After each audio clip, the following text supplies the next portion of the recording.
Lakers mauunahan ng Jazz kay DeJounte Murray.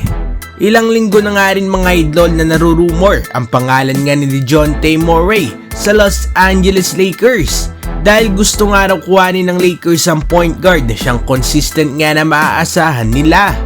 Sa katunayan nga ay meron ng mga naging offers ng Lakers sa Hawks, pero lahat nga ng yun ay hindi pa nga agree ang Hawks dahil gusto nga nila na isama nga ng Lakers sa deal si Austin Reeves.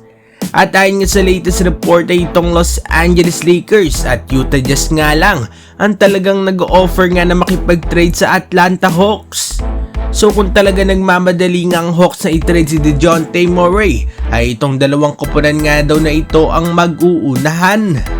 So possible nga mga idol na maunahan na naman ang Lakers ng ibang koponan kung magbabagal nga sila sa pag-offer at pagsunod sa gusto ng Hawks na kapalit. Well, kung makukuha nga ng Lakers si DeJounte Murray ay magtagal-tagal nga rin sila magkakaroon ng maayos na guard. Dahil sa contract nga nito ni Murray ay meron pa nga ito hanggang 2026 season. At ngayon nga ay nag-average itong si DeJounte Murray ng 22 points, 5 rebounds at 5 assists per game. Impresibo nga mga numero ni Murray dahil kasama pa nga nito sa kanyang koponan ang isang scoring guard na si Trae Young.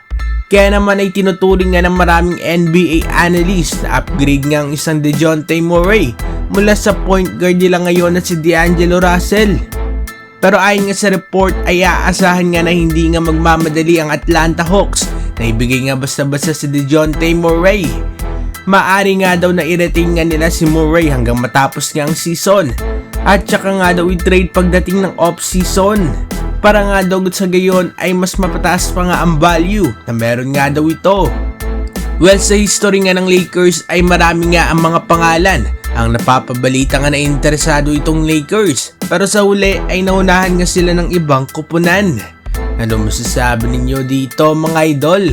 Maunahan nga kaya ng ibang koponan ng Lakers kay DeJounte Murray? Mag-comment sa baba at ating babasahin yan. Huwag kakalimutan na mag-like and subscribe para sa iba pang balitang NBA. Maraming salamat po.